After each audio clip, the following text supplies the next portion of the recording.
Welcome to today's session.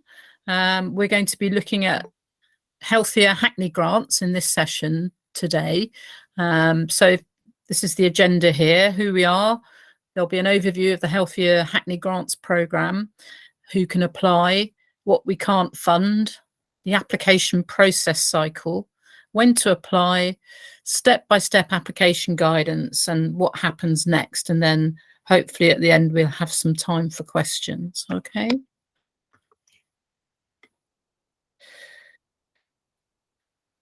So this slide shows the following key terms that will be used today in the presentation. So VCS is the voluntary and community sector. Organisations and group may be used interchangeably. Grant agreement is the legally binding agreement all organisations must sign to have funds released. Request is your request for funding, often used interchangeably with project or application. And by way of introductions, my name is Sue. I'm a Strategic Delivery Officer working in the grants team. Hi everyone, my name's Lisa. I'm the Grants and Investment Manager. And the other members of the team that you may know is Moyo Adeniyi, Thomas Shaw and Claire Whitney, who also work on the grants programme. And just to say, we're really pleased to be joined by Donna and Alex from the public health team today. I don't know if you wanted to both briefly introduce yourselves as well. Hi everybody, I'm Donna. I work in City and Hackney's public health team and I lead on physical activity and healthy weight. Nice to meet you all. Sorry, I couldn't unmute myself. Hi everyone, I'm Alex Pisano. I also work on the City and Hackney public health team with Donna, and I support on the physical activity side as well. Thank you so much. Nice to meet you all. That's great. Thanks, Donna. Thanks, Alex. Okay, these first few slides you will have seen before in the launch presentation for the grants programme. I hope you were all able to make that. If you weren't able to make it, then the recording is online, so you can take a look at it there. It's available on the website anyway in some detail.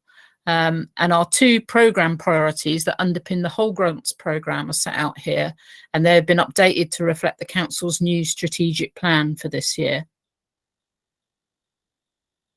Now, this table gives an overview of the grants programme open to applications this year. So we've got our project grants programme, which has separate strands for Children and Young People's Fund, as last year, and new for this year, Healthier Hackney Grants. The funding amounts vary per strand, but generally grants are up to 20,000. But it does depend on the programme, and we'll give a little bit more detail a bit further on into this presentation. As with last year's programme, organisations will have to have an annual income of between £10,000 and £1 million in order to apply for this grant. The project grants and children and young people's information sessions have already taken place. The recordings, again, will be on the website in the coming days. There will be one round of funding open now with grants awarded from April 2023. Our community chest programme will remain similar to previous years, and you may well be familiar with that, and we will continue to have 4 rounds of that. So organisations that have an income less than 10,000 can apply for a community chest grant, and the information session is this Friday if you want to catch that, and if you can't make it on Friday, it will be on the website as well. Community infrastructure was a programme launched last year. There are already 20 organisations funded through this programme, so this year's fund will be limited, as we'll only be able to fund another 5 or so organisations, with grants up to £19,800. With the community infrastructure programme, there's a 2-stage application process consisting of an application form, which is open now, and an interview. The information session is taking place on Monday, the 20th of February. And this table outlines closed schemes that are not currently open for applications. There's the specialist grants, which is a programme to support key organisations within the borough. We are continuing to review this programme and how it aligns with our wider approach for supporting the VCS. And the social welfare advice grants are funding for advice services in the borough. An application round took place in August 2022 with 3-year grants being awarded from April 2023. So we're now going to talk about the Healthier Hackney Grants in particular for the session today. So I'll just hand over to Lisa to get started on that. Thank you, Sue. So as mentioned, this is the new fund for this year, and we've teamed up with the public health team who are putting funding towards these Healthier Hackney grants. So the aim of these grants is to develop and test a new programme that supports the least active residents in Hackney to build healthy physical activity habits and become more active. So they've learnt a lot from working with residents and local organisations over the past year, and through this programme are particularly looking to support innovative approaches, collaboration and improving outcomes, and also sustainability and place-based approaches. So there are 4 key parts to this fund. So there's generic activity that's reaching adults, generic activity that's reaching children and young people, physical activity in independent Orthodox Jewish schools, and family play. So all organisations who are successful in receiving a Healthier Hackney grant will be required to nominate a staff member to participate in the Public Health Community Champions programme. And you can find out more information about this programme on the guidance document. So in terms of the application process, it's exactly the same as with our generic project grants programme, but there are some additional questions relating specifically to this physical activity grant. So we'll be talking about them in a little bit more detail in today's session. So I'm going to pass on to Donna and Alex to talk a little bit more about the different parts of this fund. Thanks, Lisa. So hi, everyone. The available funding is open to applications that focus on communities and groups of interests. We'll be talking a little bit about those specific communities and groups later on in this presentation. And we're trying to address some of the themes that Lisa just mentioned in the previous slides. The grant is going to be available for up to 2 years, and all projects must be completed by the end of March 2025. And as Lisa mentioned, up to £20,000 will be available for these grants.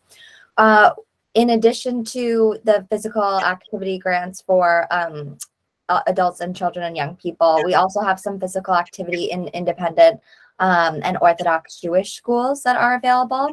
And this funding is open to applications that specifically focus on increasing physical activity opportunities within independent Jewish schools in Hackney. These grants will be available for, all projects must be completed for these grants by the end of August 2024. It's an 18-month project, and up to £25,000 per year will be available.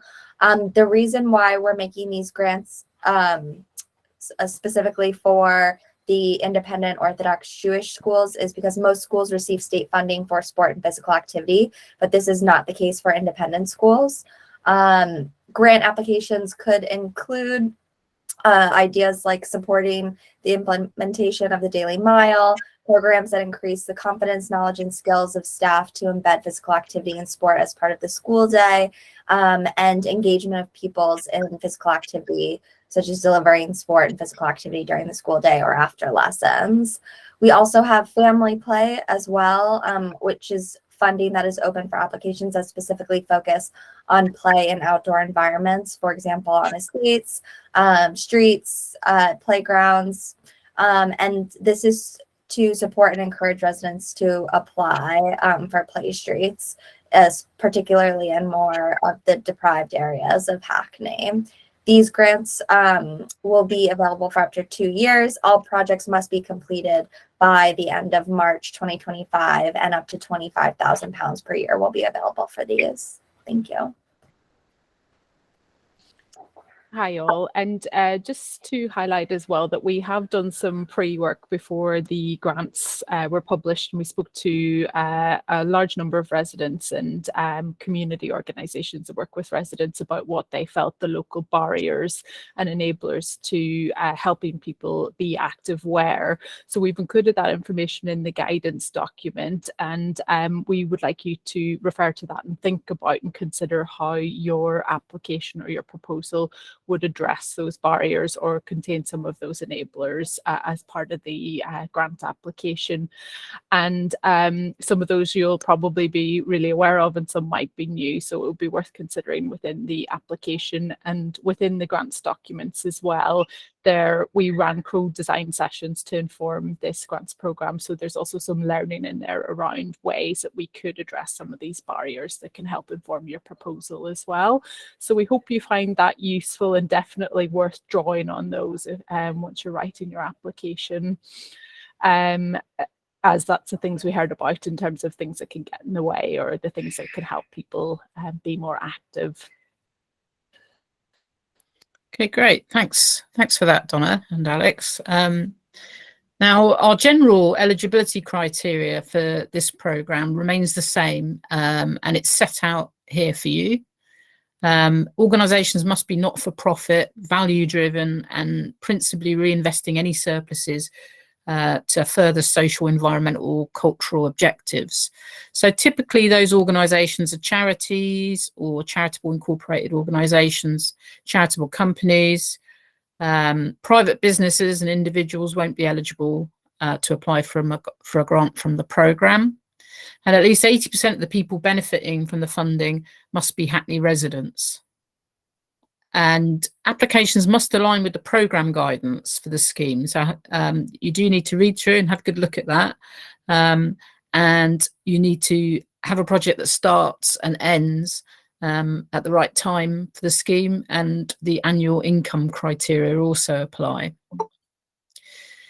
If applicants who have received a grant through this programme in previous years have failed to fulfil the funding requirements of the previous grant, and that includes returning monitoring forms, then they may not be eligible to apply for a grant this time round.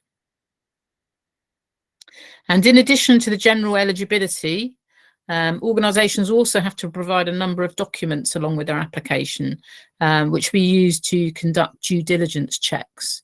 It varies slightly depending on the type of organisation, but it's set out here as it is with all our programmes. So you would need to be, we'd need to get your articles or your constitution that you've registered under, have an organisational bank account, provide annual accounts to show your income and expenditure. If you're a small group, then a financial forecast or projection would be sufficient. We need insurance and safeguarding policies. And once again, to demonstrate 80% of the beneficiaries will be Hackney residents as well. The VCS grants programme generally doesn't accept applications for any of the following: political or exclusively religious activities, any excessive overheads, costs paid or liabilities incurred before the start of the grant, the cost of work or activities that any other person or organisation has a statutory duty to undertake, activities undertaken outside of Hackney, although there may be some exceptions, previous debts, including contingent liabilities, any contingencies, although this does vary for each scheme, and we will discuss that later, interest charges, service charges, depreciation of fixed assets, and any costs that are not outlined within the grant application won't be covered. Over to you, Lisa. Thank you, Sue. So the next couple of slides are just talking about budgeting and what Sue was just mentioning about contingencies. So obviously budgeting is very important in any application, but it has become increasingly so during the cost of living crisis, with costs rising exponentially. So when preparing your application, please think about some of the following. So think carefully and realistically when putting your budget together, and factor in potential price rises. And bear in mind that we do look at value for money when assessing applications, but that doesn't mean that we're looking for the lowest cost projects. We want you to submit a budget that is realistic and reasonable. So don't think that you have to cut costs in order to be successful for this funding. Please ensure you're taking into consideration paying your staff the London living wage. And also bear in mind that once you are offered a grant, we're unable to give you any uplift within that grant. So, you know, you can't come back to us and say, actually, the project is going to cost more than what we thought it would. So that's another reason why you just be as realistic as possible, because there isn't the scope for us to give you more funding. But also bear in mind that once we have funded you, we'll always try and be flexible with any slight variations within your budget. So if you need to move some of your budget around, then we can be flexible with that, as long as you discuss it with us first. So in terms of contingency funding that was mentioned earlier, due to the cost of living crisis, we will consider a small amount of contingency funding for any applications that are longer than 12 months in length. So any contingency budget must be included within your application and clearly identified in terms of the amount and what this would potentially be used for. The contingency budget must be within the maximum application allowance. So if the maximum allowance is £20,000, you can't request an extra £2,000 for contingency. It's within that £20,000. Contingency budget is only for projects over 12 months in length. And it must be for items related specifically to the grant, so not for general organisational costs. Contingency budget is not the same as contingent liabilities, which, as mentioned, are not eligible costs. Contingent liabilities are potential liabilities that may or may not occur, such as warranties on equipment. If you're awarded funding, you must not spend any of your contingency budget without first seeking permission from your grants officer, and this will be a written condition in your grant agreement. And any unspent contingency budget, along with any underspend generally from your grant, will be returned to the council at the end of your grant period. So hopefully that's all clear. But I'm going to pass back over to Sue now to talk about some of the key beneficiary groups. Okay, we receive a lot of high quality applications each year, and unfortunately we cannot fund them all. So the assessment process looks at applications comparatively and takes into account areas of key need in terms of geography and beneficiary groups. The application will ask you to choose key beneficiary groups along with information about protected characteristics. We appreciate that every individual is unique and experiences various levels of intersectionality. And to mitigate this, we ask in the application that you describe your beneficiary group and why you are best placed to deliver your service to them.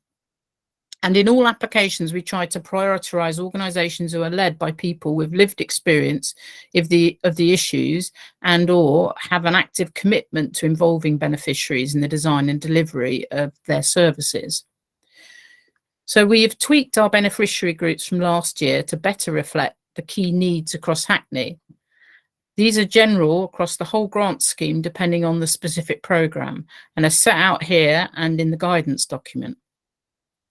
Donna and Alex will now talk a bit more about key groups in terms of physical activity. Thanks, Sue. So don't worry about absorbing all of the information on this slide. It will be in your guidance documents, as I know there's a lot of information here, but we know from national research and from our local work that we've done with residents and community organisations that these are the groups that are less active or struggle to be active in Hackney. So you will see crossover between this slide and the one that Sue just presented in terms of the key beneficiary groups. And there's a lot of information to absorb here, but I think the headline is there are a lot of groups that really struggle to be active in Hackney, and that's for a number of different reasons, which I'm sure you'll read a little bit more about in the guidance document as well. And I think it's important to note, as I'm sure you're aware, these groups are not mutually exclusive, so many people experience multiple levels of disadvantage or inequality that can influence their risk of being active. So it's definitely worth considering these groups within your proposal as well, and how your project would address the inequalities that exist for some of these groups or communities.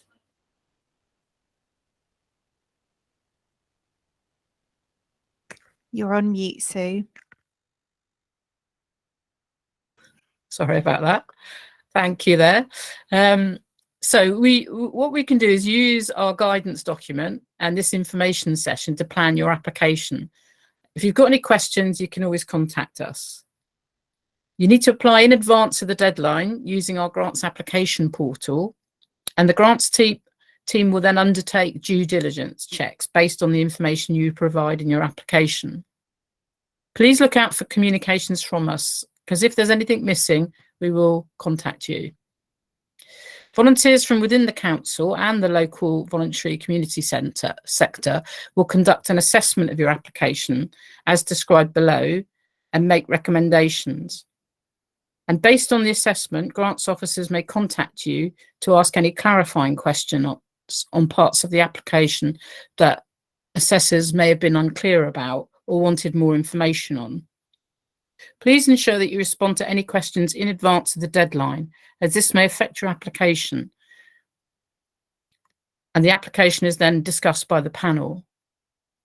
All the assessors meet at a grants panel to discuss applications comparatively and take into account contextual information and key needs within the borough. They will make their decisions at the panel. Their decisions will then need to be signed off by a senior officer at the council. You will then be notified of the outcome of your application as soon as possible after the panel has sat and made their decision. We will always offer verbal feedback to all unsuccessful applicants and encourage you to reach out to us for this if you are unsuccessful. Successful applicants will be issued with a grant agreement and can then commence delivery of their grant. More information about the process of being a grant holder can be found on our grantee guidance document. Now, this table outlines that the deadline for project grants is the 27th of March at 5 p.m.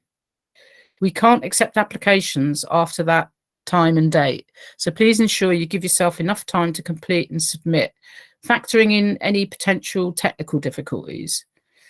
We aim to let applicants know the outcome of their application in the week commencing the 1st of May 2023. Over to you, Lisa. Thank you, Sue. So in a second, I'm going to log onto the portal to give a live demonstration of what it looks like. So let's all have our fingers crossed that we don't have any technical difficulties like I did this morning for another session. But just to say, you can access the application form on our website. You'll need to set up a login or sign in using one that you've already created if you've applied before. And once you've done this, you can log in and out of the portal as many times as you need. So you can write a bit of the application, save it and revisit it at another time. So obviously you can save your progress as you go along, but we do strongly advise you to write your answers on some kind of offline document as well and use that to copy and paste into the application, just in case there are any difficulties, because you know, if something happens like your Wi-Fi drops off, we won't be able to recover any lost parts of the application for you. So it's always worth having an offline copy there. Just to say, we have removed mandatory word counts and we've updated this to be word guidance this year, and that's based on feedback we've received, and that's to allow applicants the room that they need to fully explain their answers. And just to say as well, any new questions for this year have been indicated on the guidance document in red as a new question for this year, and we're also going to talk about them in a little bit more detail today. So let's see if this is going to work or if it's logged me out like it did before. So this is what the page will look like when you click on the link. So if you're a new applicant, you have to press the new applicant button here, otherwise you just sign in. And then what I'm going to do is I'm going to click on the application, and it's going to take me to this page. So the first page is this eligibility quiz. So this is just to make sure that you're actually eligible for the grant. So you have to be able to answer yes to all of these questions in order to proceed onto the application. So it's asking if you're a not-for-profit organisation, if 80% of beneficiaries will be Hackney residents, and if you've got these due diligence documents that Sue talked about earlier, and also if your project is going to be starting this financial year. So we've then got the option here just to say which of the grants you're applying to. So if it's the generic project grants, the Children and Young People's Fund, or the Healthier Hackney Grants, which is what we're talking about now. So I'm going to choose that application form and I'm going to press submit. And it's going to take me to the application form. So if you've applied to our grants before, this will look very familiar to you. But essentially, this is all the information on the application. You've got instructions up here. You've got things like links to the guidance document, or if you need to email us. Each of these tabs is a different part of the application form. So you can see here, these are the kind of the questions and how you need to answer them. So some questions are kind of tick boxes, others are text, so you'll have to write your answer in there.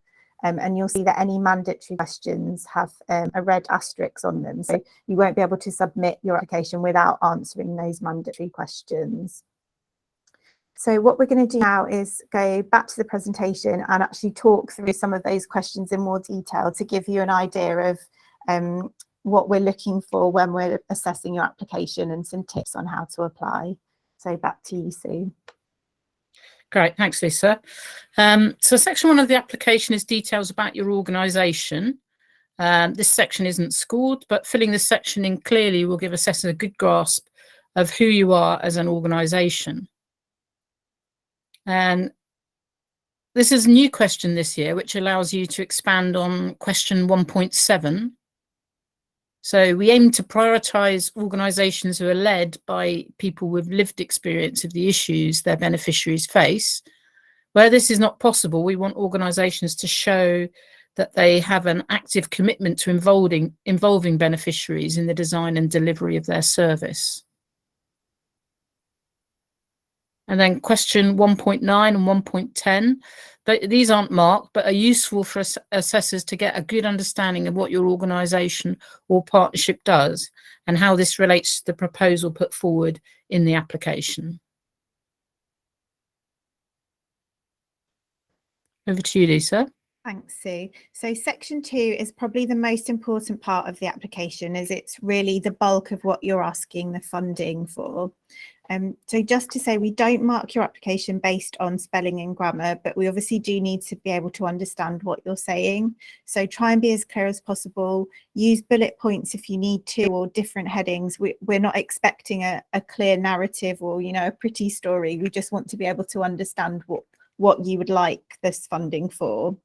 So we do recommend, if you are able to get someone to read through your application who maybe doesn't know much about the project, that can be really helpful, because if that person doesn't understand what you're saying, then there's a good chance assessors won't understand it either.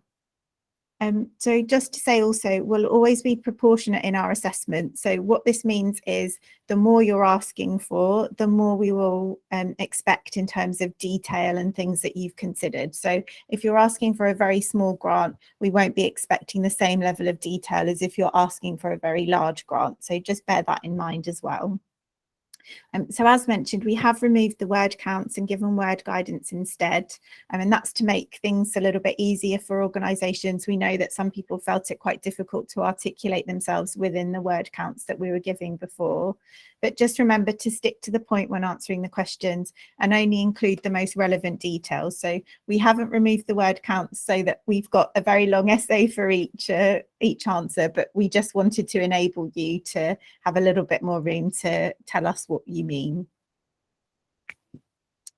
So question 2.1, so this is a question that's just for Healthier Hackney Grants. So in terms of this question, you just have to indicate which of the 4 different funding pots you're applying for. So if it's generic Healthier Hackney funding, generic Healthier Hackney funding for young people, physical activity in independent Orthodox Jewish schools, or family play. So you just have to tick one of those boxes. I'm going to pass back over to Sue now. Thanks, Lisa. So the project summary is essentially the title of your project. That's 2.2. 2.3 asks where it will be delivered, in which ward or wards it will be delivered in. We've changed this to wards this year, as this gives us a better idea of the geographical spread across the borough. If your project takes place in multiple wards, you'll be able to select them. 2.4 is your start and end dates. Remember, your project can't last longer than 2 years or 18 months from the start date, depending on the programme area. The start date must be in this financial year, so allow enough time for your funding to come through. We don't fund retrospectively. Lisa. Thank you, Sue. So question 2.5 is really important. So here you're asked to choose which grants priority your project is working towards and talk about it in more detail. So you need to make sure you're including what the project will achieve, how it fits in with the priority, how it will achieve this and how it will be delivered, and also who will benefit and why. So think about each of these bullet points when writing your answer. And this is a really key thing. If an assessor still doesn't understand what your project is after reading this question a few times, then it probably won't be a very successful application. So do make sure this question is answered really clearly, and make sure you clearly link your project with your chosen priority. So here are just outlining the 2 grants priorities again. So they're promoting prosperity and well-being with target positive action where needed. So an example of a grant that fits into this priority from previous years is a project to support young adults experiencing food poverty to cook and make healthy choices. For priority 2, previously an intergenerational mentoring scheme is a project that we funded, and that linked well to building strong cohesive communities that are part of the solution. So you might feel that some of your projects contribute to both of these priorities, and that's fine, and you can reference that in your answer, but just remember it's better to align very strongly and clearly with one objective than to try and cover off both vaguely.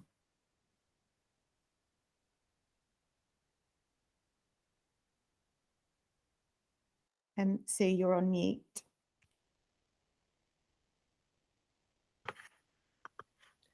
So this is how assessors will be looking at your answer to determine success. Assessors give a rating for each section and then an overall rating to the application based on this. For example, if an assessor rates this section as good, they will note what was missing. If it wasn't cleared up in another section, and discuss this at panel in comparison to other applications.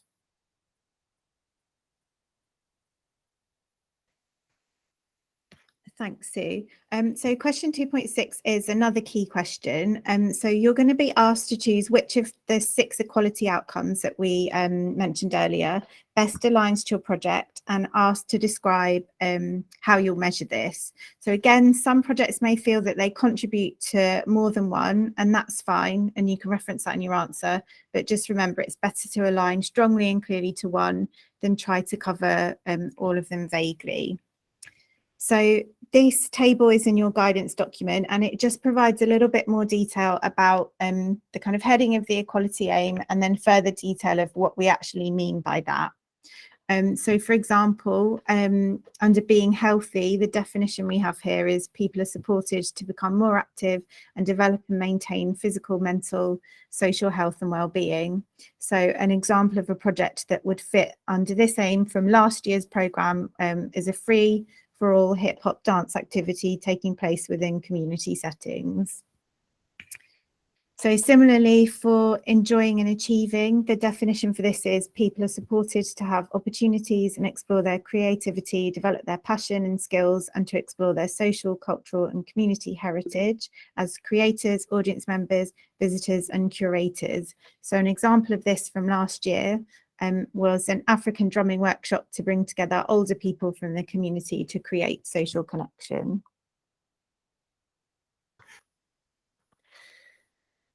And for very good answers, the aims chosen are clearly aligned with the project that they want to deliver and seem appropriate and achievable given the project activities. How they will work towards the outcomes is appropriate and realistic. They have clearly outlined what success looks like and what tools they will use in order to measure this.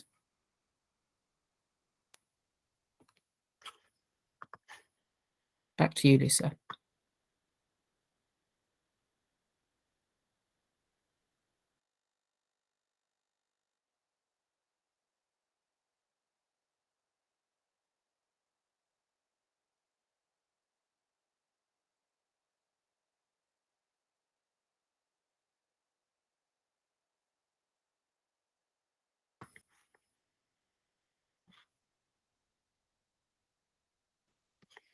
Thanks. So next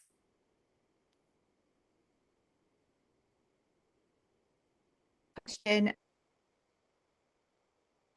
Oh, sorry. Of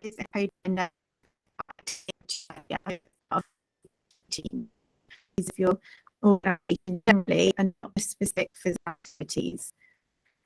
So in terms of a top tip for this, refer to the opportunities highlighted in their research, as Anna said, because that's going to be something really key that we're looking for as part of our scoring for this question. So Sue's going to talk through the scoring criteria for that now, while I just work out why my screen is lagging behind while we're talking. So, yeah, I think there was a bit of a sound issue with that as well, so apologies for that. So with this question, a very good answer will clearly address the barriers and co-design learning outlined in the guidance. And the proposal will clearly address how it will help people become more active as part of their everyday routines. Over to you, Lisa. Thank you, Sue. So question 2.8 is how you will support people to continue to exercise independently after the grant funded activity has come to an end. So this question is really to understand how sustainable your activity will be after the project has ended. So you need to make sure that you're addressing that here. We don't want to just fund something that will happen for a set period of time and then will fizzle away. We want to know what succession planning that you have in place for that. Great. And so a very good answer will show there is a clear plan in place to support people to continue to exercise independently after the grant funded activity has come to an end. And the plan seems relevant and achievable. That would be a good answer. Back to you, Lisa. Thank you, Sue. So question 2.9 is asking about how your project will be run and managed. So make sure that you provide relevant background experience of your organisation and staff and discuss all elements of your project planning and delivery, including the planning and setup stage, the actual delivery, monitoring and evaluation. So it often helps to go through the project step by step so that assessors can get a really comprehensive picture of your project and how your organisation will deliver that. So we often see organisations fall down in this question because they've just not really addressed all of the different stages of the project. So make sure that you're thinking about the project as a whole. Great. So very good answers will be very clear on how the project will be managed, who will be involved and what relevant skills and experience they will bring. So the next question, 2.10, is asking about how your project will involve beneficiaries in the design, delivery and review of the programme. So as we've mentioned in previous questions, we do want organisations to show that they have an active commitment to involving their beneficiaries in the design and delivery of their services. So in this question, we're looking for you to demonstrate how beneficiaries will shape and guide your project. The good answers will show how beneficiaries are involved in every stage of the project, including planning, delivering and evaluation. And it will also show how feedback is taken and used to shape ongoing or future projects. So a top tip for this question is if you've got examples of how beneficiaries have been involved in your previous projects, then use this as an example because that shows how you have experience in this area, which will be really good for assessors to see. Right. And so a very good answer will clearly show how and why the project's beneficiaries are involved at every stage and how their input shapes the project. So this next question is about risk. So all projects, large and small, present risks of various kinds. So in this section, you're asked to complete some kind of risk assessment, clearly outlining what risks may occur and how these will be mitigated. So a good application will clearly identify any relevant risk, assess the probability of this happening and the impact if it did, and then articulate how this will be mitigated. So obviously this looks very different for every project, and assessors will bear this in mind when looking at it. But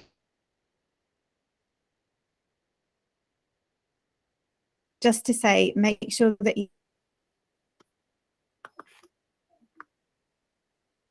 you're never subtle or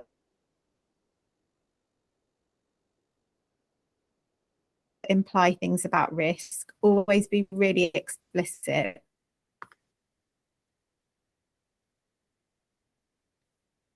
If your project is working with children or vulnerable people, say that you should speak and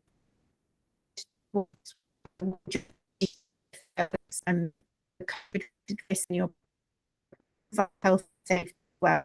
Make really specific like this. And most of the risk assessments for project that these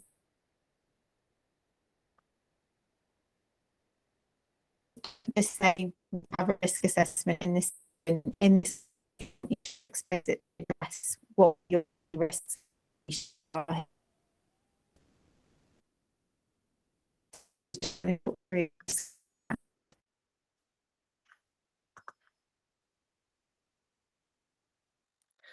Okay, we do seem to have a problem with the sound.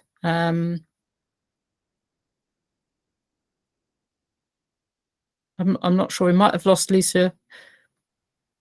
Lisa, were you aware that the sound was cutting out there? Okay. Can everybody hear me okay? Yeah, okay. Shall I run through that last slide again? That might be the best way. Okay. So just to go through the risk question again. So the question about risk, all projects, large and small, present risks. And in this section, you're expected to complete a risk assessment, clearly outlining what risks may occur and how these will be mitigated. So a good application will clearly identify these risks, assess the probability of it happening and the impact it might have, and then articulate how this will be mitigated in practice.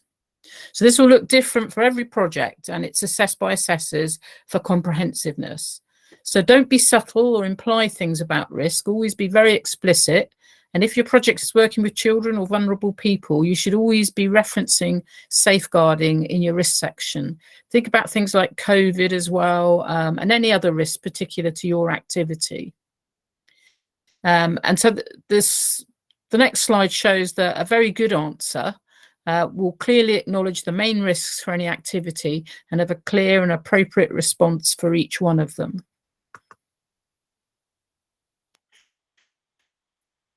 Okay, we've lost.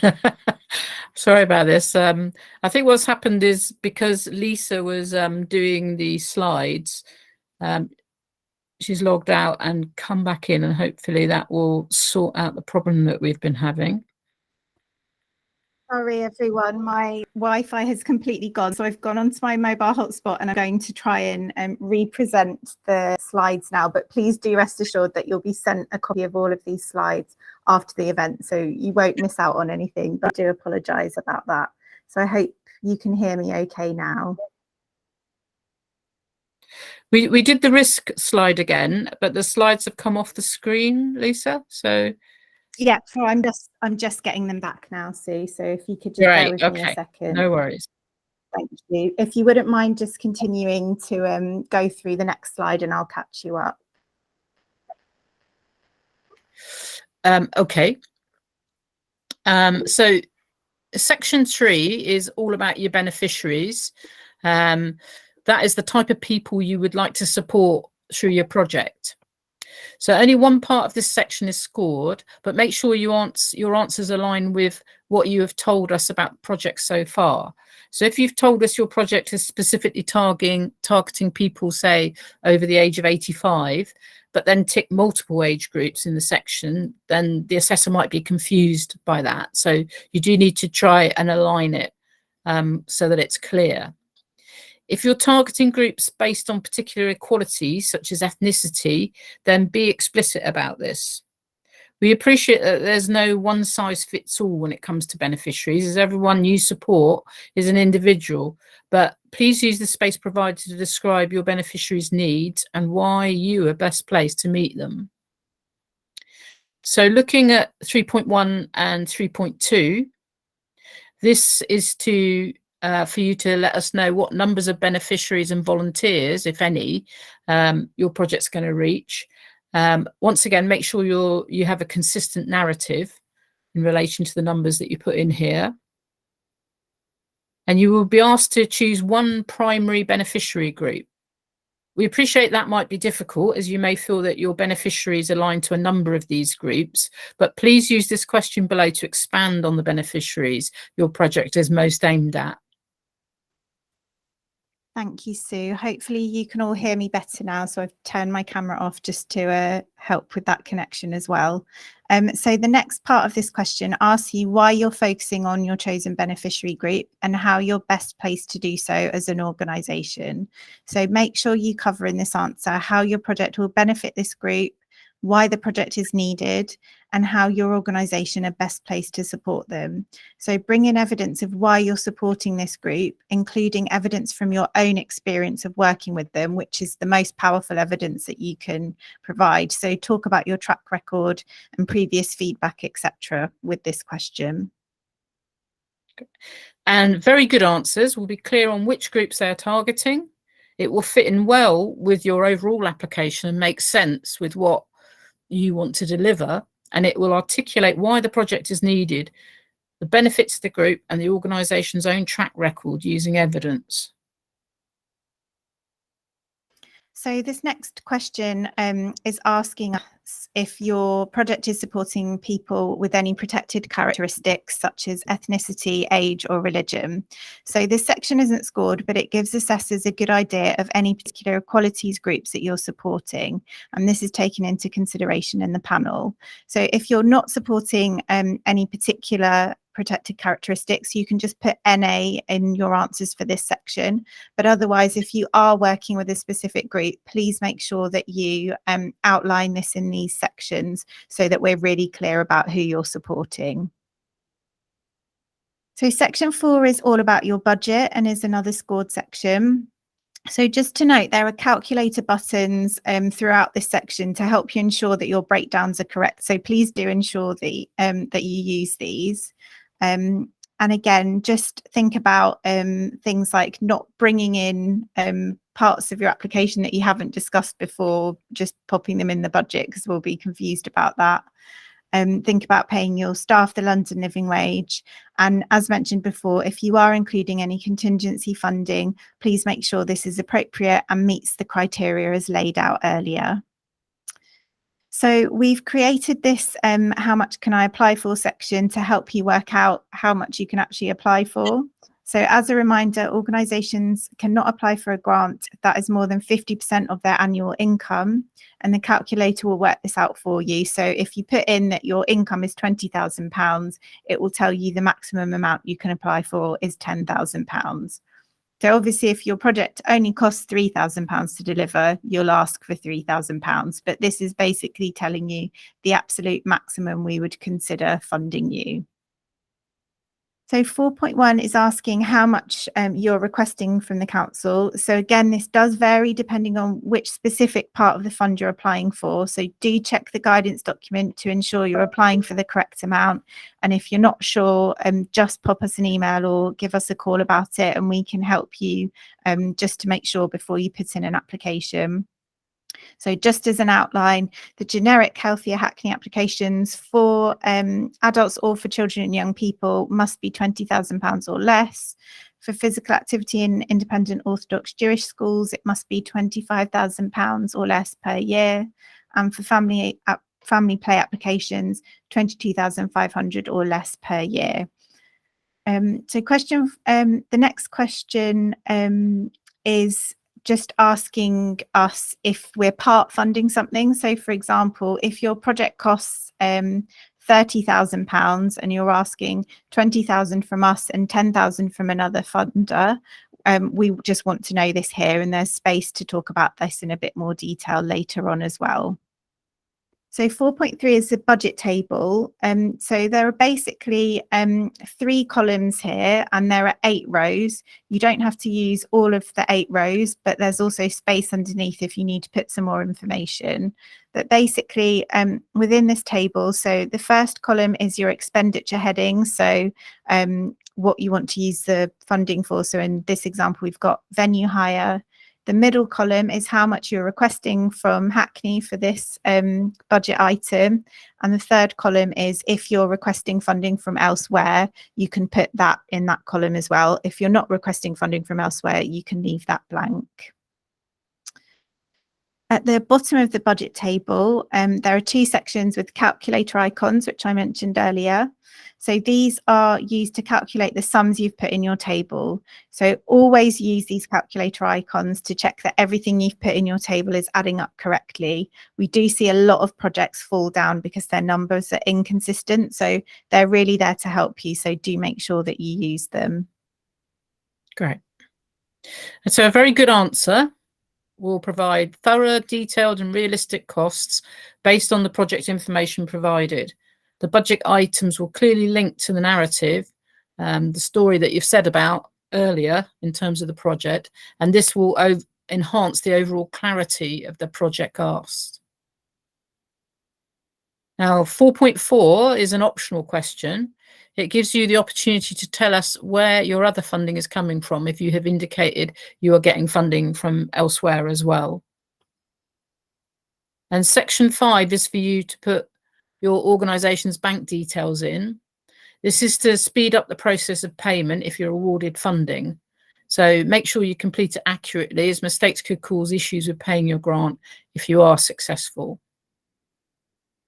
And this section is not scored, but it is important to upload due diligence documents with your application, as this is all checked by the grants team to ensure you are eligible to apply. The exact documents you need vary slightly, but general requirements are set out here. Make sure you press the upload button after each document in order to attach them properly. You may be contacted after submitting your application if there are any missing documents, or if the grants team needs to clarify anything with you once they've had a look through those documents. So look out for emails from us after your application. And this last part of the form is the declaration. You must tick to confirm that you're authorised to submit the application, that the information you have provided is correct, and that you understand the condition of the grant should you be successful. You must include your name and your position. If you are not already signed up for our newsletter and would like to be, you can tick 6.2 here, and we will add you to our mailing list. We always receive more applications than we are able to fund, so your application will undergo eligibility and due diligence checks by the grants team. It will then be assessed by volunteer assessors from the council and the VCS. Volunteers are trained and are given guidance documents to support them to do a fair assessment of your application using the scoring criteria we mentioned earlier in the session. We will be recruiting volunteers over the coming weeks, so please do look out for further information about this, and you can sign up if you would be interested in taking part. New for this year, we're going to be asking clarifying questions at a stage after it's come in. And that means it allows us to come back to you with any questions about anything unclear on your application before it gets discussed at our panel. Make sure you respond to any requests by the relevant deadline. And during the panel, assessors will discuss applications in comparison to each other and will take into consideration issues such as equalities, strategic objectives, and spread around the borough. So we always offer feedback to unsuccessful applicants and encourage you to think about this for future applications. So this is a list of some of the key documents and resources available to support you with your application further. So you can go to our website, and it contains all the up-to-date information and links that you need, including the links to application forms. We've got a VCS prospectus that gives you an overview of the whole grants programme, as well as information about general eligibility. There's a guidance document for each grants programme, which includes more information and guidance on specific application questions. We've compiled a document with information on general support available to organisations as well. We also have some resources on our website which you can use to help you with checking your policy documents for due diligence purposes. We've also created some video resources to guide you through specific processes, such as how to log into the application portal, which is what Lisa showed us earlier. You can also see that in a separate video at your leisure. Additional support is available by way of our team and also through partner organisations. So you can contact us if you have any general questions about the programme. The Hackney CVS are also able to provide bespoke application support through their organisational development team. And the East London Business Alliance are also able to offer an application review service where trained business volunteers can look through your application to provide comment and feedback. Hackney CVS and Elba's application support services are free to VCS organisations. So do get in touch with them if you think they can help you with this. Back to you, Lisa. Thank you, Sue. So after today's session, we'll be in touch via Eventbrite to send you a copy of the slides. And as mentioned, a recording of the session will also be made available online on our website. So I'm going to stop recording this session now and see if there are any other questions that we